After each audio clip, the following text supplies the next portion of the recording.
Hello students, मैं फिर से एक बार 11th के बच्चों से मुखातिब हूँ और हम जो पीछे वाला हमारा कल का लेसन जो था मीन्स उसकी थोड़ी सी जानकारी देते हुए तो हम अपने इस टॉपिक का शुरुआत करेंगे।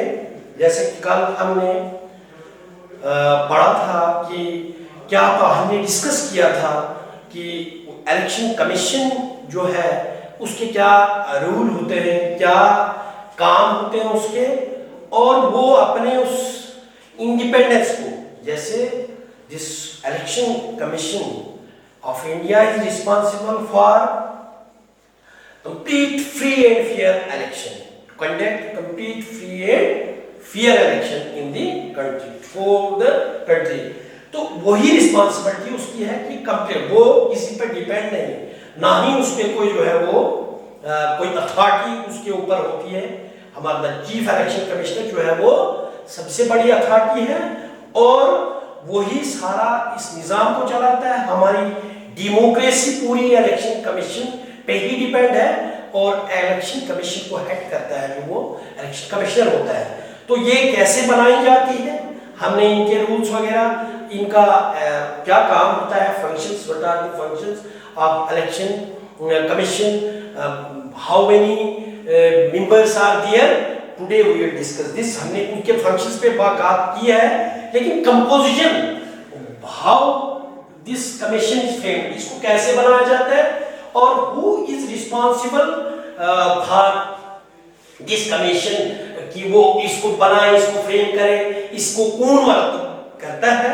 तो हम स्टार्ट करेंगे कि हमारा जो इलेक्शन कमीशन होता है, हमारा इलेक्शन कमीशन जो है, हमारा इलेक्शन कमीशन जो है, इलेक्शन कमीशन जो है, ये कितने मेंबर्स इस पे होते हैं, हम बात करेंगे इसके इलेक्शन कमीशन पे। इलेक्शन कमीशन का सबसे बड़ा जो है वो चीफ इलेक्शन कमिश्नर होता है। इसको हेड जो है, इसको प्रेसिडेंट जो है, head chief election commissioner of India करता है। ये जो है इसकी हेड, इसकी सरबराही chief election commissioner of India करता है और इसके साथ दो और जो मेंबर्स जो हैं और दो कमिश्नर्स इसके साथ होते हैं। हम बात करेंगे कि ये कैसे बनाए जाते हैं, कब बनाए जाते हैं। तो हम बात करते हैं कि the election commissioner consist of chief election commission and the number of other commissioners may also be fixed from time to time by the President of India।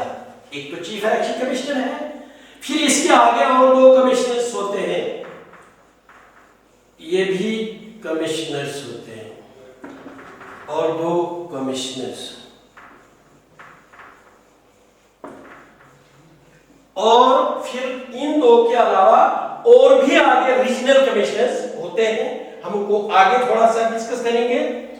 तो ये जो है ये हमारे 3 मेंबर्स का ग्रुप है और 1993 तक, इन 1993 तब तक सिर्फ हमारा सिंगल एक ही इलेक्शन कमिश्नर होता था।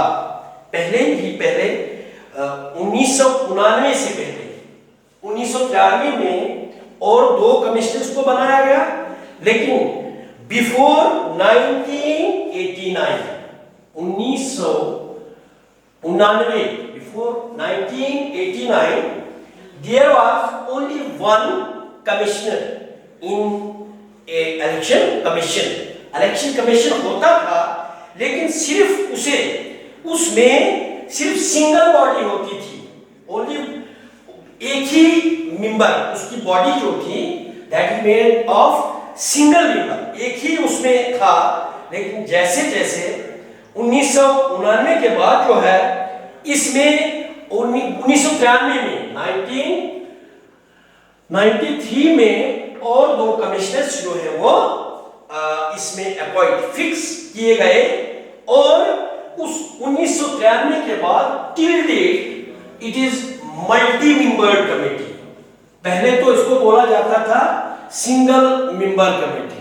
तो अब जो है after 1989 means it the two other commissioners were fixed during 1993.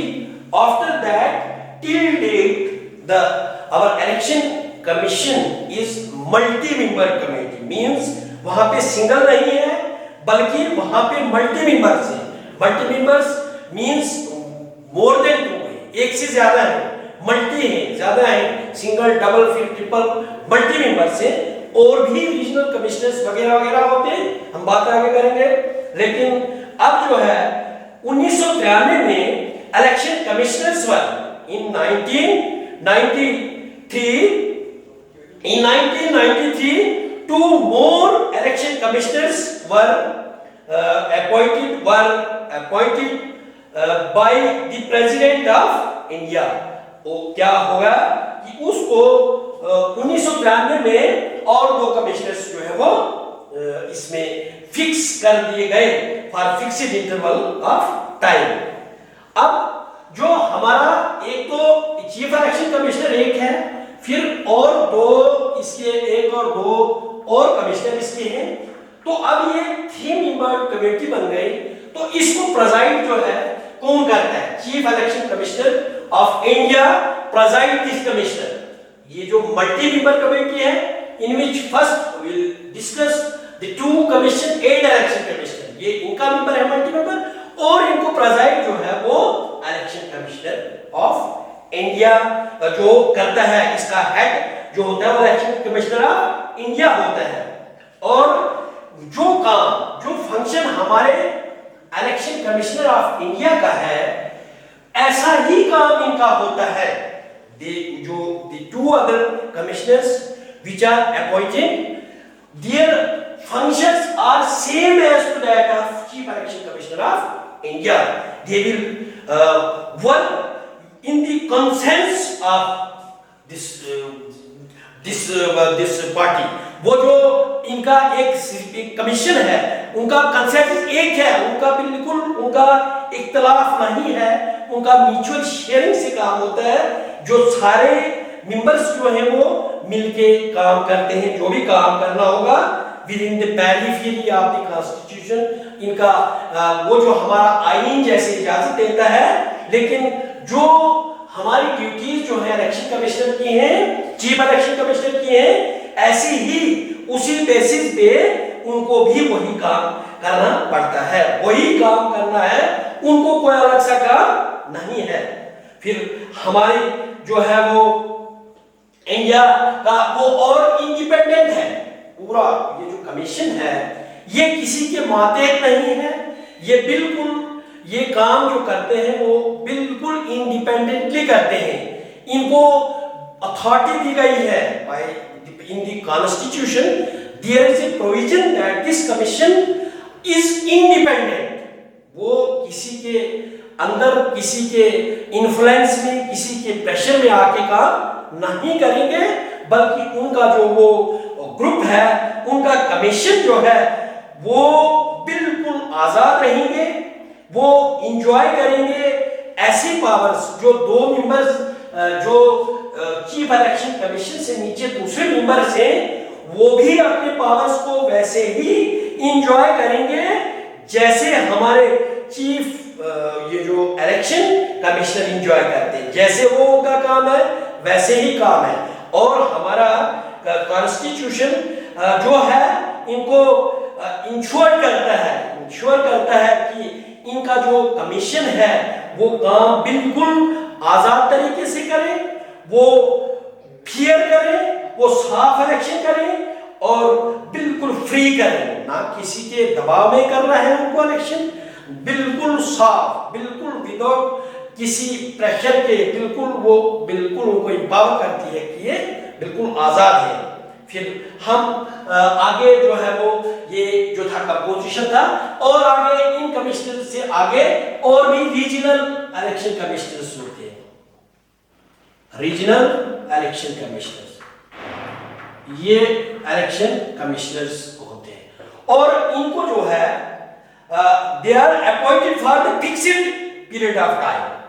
इनको फिक्स्ड इंटरवल होता है, ये कहीं निकाले नहीं जाते, इनको निकाला नहीं जाता है। जैसे हमने कल भी बात की थी कि अगर इलेक्शन कमीशन ऑफ इंडिया को निकालना है, इसको विड्रॉ करना है अपने ऑफिस से, तो इसके लिए जो है 2/3 majority of both the houses, if they will pass the memorandum, if they will pass a document that chief election commissioner is incompetent to perform his duties, suppose he is not performing his duties as per the constitution and he is incapable, means इसके अंदर ऐसा नहीं है कि वो एहल नहीं है इसकी, वो अपनी ड्यूटीज को परफॉर्म नहीं करता है, वो जो भी हमारे आइन के अंदर है उसको डिविएट, उसको फलांगता है, उसको उसकी जो वाल्स है उनको फलांगता है, अपनी पावर्स का नाजायज इस्तेमाल करता है, तो फिर उसके लिए ये जो क्या करते हैं, इसके लिए दोनों हाउसेस में जो है वो पास होना चाहिए डॉक्यूमेंट, बिल पास होगा तो उसके बाद ही उसको विड्रॉ किया जाता है। तो फिर हमारे जो इलेक्शन दूसरे इलेक्शन कमिश्नर से उनको भी अपने इससे निकाला नहीं जाता unless and until the recommendations are not made by the chief election commissioner of India। तो ये था इस composition of election commissioner of India. तो अब हम बात करेंगे थोड़ा सा इससे आगे बात करनी है हमने कि हमारे इलेक्शंस जो है, इलेक्शन प्रोसेस जो हमारा है, इलेक्शन प्रोसेस में हमने जैसे procedures what were the election procedure in our India क्या है, जैसे हमने उनको इन डिटेल डिस्कस किया हुआ है। तो थोड़ी सी एक दो टर्म्स को हम एक्सप्लेन करना चाहूंगा मैं आपके सामने। जैसे हमारे बीच में मिड टर्म इलेक्शन आ जाते हैं, मिड टर्म इलेक्शंस। इलेक्शन एक प्रोसेस होता है, it is for this process is meant for electing our representatives. इस पे हमने बात की हुई है। तो अभी हम ये जो इलेक्शन मिड टर्म इलेक्शन का नाम आ जाता है कभी पे कि मिड टर्म इलेक्शन कैसे होता है, कैसे हो जाता है। Mid term, mid means centre, और सेंटर में यहां आप जानते हो कि जब कोई इलेक्शन हमारा पार्लियामेंट का है, दूसरा है 5 साल का होता है, 6 साल का होता है, तो इलेक्शन उसको कंप्लीट करके ही इलेक्शन करवाए जाते हैं। जितना टाइम इसके लिए है, जितना हमारे कॉन्स्टिट्यूशन अलो करता है, हमारा आइन के अंदर है। तो अब जो है, लेकिन कभी कभार ऐसी नौबत आ जाती है, it is our common observation, जैसे हमारे बहुत सारे जैसे दिल्ली में हुकूमत नहीं बनी तो उनको मिड टर्म इलेक्शन करवाना पड़ा। कहीं पे ऐसे हालात हो जाते हैं जहां पे जरूरत पड़ जाती है, तो mid term election refers to the election held before the expiry of the term of the Lok Sabha or state legislative assemblies। चाहे हमारे लोकसभा की बात है, चाहे हमारे स्टेट लेजिस्लेटिव असेंबलीज की बात हो गई, जो स्टेट्स हैं उनमें स्टेट लेजिस्लेटिव असेंबलीज के लिए इंतखाब होता है, इलेक्शन होता है, और हमारी लोकसभा में, पार्लियामेंट में हमारे वहां पे भी होता है, मेंबर ऑफ पार्लियामेंट के लिए इंतखाब होता है। तो कभी कभार ऐसा हो जाता है कि वहां पे मिड टर्म इलेक्शन का हम बात करेंगे आगे कि ये कैसे किए जाते हैं, क्यों किए जाते हैं। ये इसलिए किए जाते हैं, सपोज हम कहीं गवर्नमेंट जो है अपोजिशन का इलेक्शन हुए, तो हम बात आगे कल फर्स्ट पोस्ट मेथड की बात हम करेंगे कि यहाँ पे थोड़ी सी वहाँ डबल पार्टी सिस्टम नहीं है, यहाँ मल्टी पार्टी सिस्टम है, यहाँ और भी प्रॉब्लम्स हो जाती हैं। पूरे हमारे जो मेंबर्स है कोई भी मेजॉरिटी नहीं ले सकता है, या फिर बच जाता है, कभी एक धड़ा ज्यादा बन जाता है, कभी दूसरा धड़ा बन जाता है। तो इस सिलसिले में मींस वेल एक ही पार्टी जो है that is not in A complete majority, और वो जो धड़े बनते हैं, अलायंस बनते हैं उन पार्टियों के, उसके सब पार्टनर्स बनते हैं। Suppose when they fails to do all that, जब ऐसा करने में वो नाकाम हो जाते हैं। कभी इधर हमारी जेएनके में एक वोट के लिए जो है यहाँ की वो बंद हो गई थी, हमारी असेंबली जो है वो टूट गई थी, क्योंकि हर बार जब इनका वो जो असेंबली सेशन होता है उसमें इनको मेजॉरिटी वोट का दिखाना पड़ता है।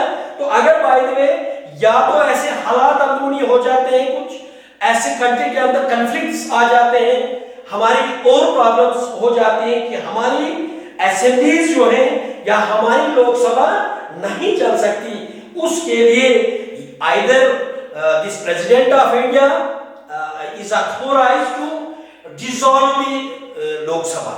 मतलब हमारी अगर लोकसभा में मिड टर्म इलेक्शन करवाने हो तो प्रेसिडेंट इज रिस्पांसिबल, उसके लिए क्या होगा कि प्रेसिडेंट रिस्पांसिबल है, वो डिसॉल्व कर सकता है।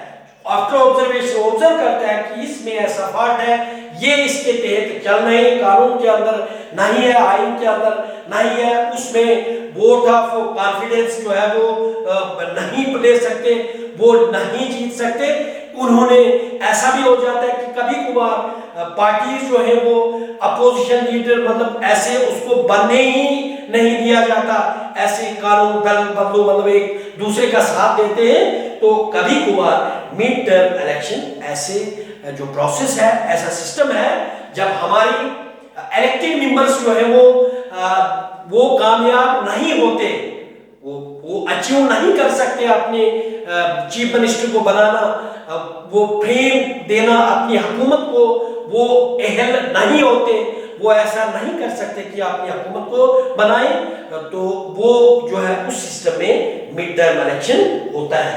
और फिर आपने बाय इलेक्शन का नाम सुना है, by election, these are two terms in our election process. एक तो इलेक्शन हो गया, फिर मिड टर्म इलेक्शन हो गया, जो हमने बात की जब हमारे प्रेसिडेंट या गवर्नर ऑफ द स्टेट जो स्टेट जो है वो डिसॉल्व करेंगे, स्टेट असेंबलीज को गवर्नर डिसॉल्व करता है, और हमारी लोकसभा को प्रेसिडेंट जब वो उसको डिसॉल्व करें, उसके कारण होते हैं, कुछ कंडीशंस होती हैं, वो बोल दिया कि या तो उनका वो हुकूमत नहीं बन पाती है, पूरी मेजॉरिटी नहीं दिखा सकते, या दूसरे कोई ऐसा फॉल्ट आता है, वायलेशन ऑफ रूल्स, या ऐसा कोई हमारी आइन के अंदर जो था वैसे नहीं होता, तो मिड टर्म इलेक्शन करवाते हैं। इलेक्शन को असेंबली या लोकसभा को डिसॉल्व करने के बाद तो उसको मिड टर्म। अब बाय इलेक्शन क्या हो जाता है कि by election refers to the election held by creating the said reason, due to said reason, कोई ऐसा हो जाता है due to sudden death, मतलब ऐसा होगा, ऐसी वजह हो जाएगी कि या तो किसी की डेथ हो जाती है, या रेजिग्नेशन, या कोई रिजाइन कर लेता है अपने वो जो था, या तो एमपी था या हमारा एमएलए था, जो भी था, मतलब ड्यू टू सडन अचानक किसी वजह से जो है या तो डेथ हो जाती है, या तो किसी मेंबर ऑफ पार्लियामेंट या member of state legislative assembly का जो है वो डेथ हो जाती है, या तो रिजाइन करता है, रेजिग्नेशन अगर उसका वो दे देता है, वो नाराज होके वो छोड़ देता है इसको, तो उसके बाद इसका बाय इलेक्शन होता है। या तो दो जगह से कहीं पे ऐसा होता है कि इलेक्शन दो जगह से कोई लड़ पाता है और दोनों जगह से जीत जाता है कवरिंग हिसाब से, तो वैसे भी इसका जो इलेक्शन बाद में होता है वो बाय इलेक्शन होगा। तो इस ये टर्म जो थी इलेक्शन के रिलेटेड है, तो आपको कैसा लगा? हम आगे की डिस्कशंस, हमारी बहुत सारे टर्म्स जो है अभी वो एक्सप्लेन करनी है, तो हम अब नेक्स्ट जो आएगा उसमें बात करेंगे आगे, और बैलेट पेपर्स वगैरह वगैरह क्या होता है, ये ईवीएम वगैरह के लिए हम आगे बात करेंगे। तो थैंक्स।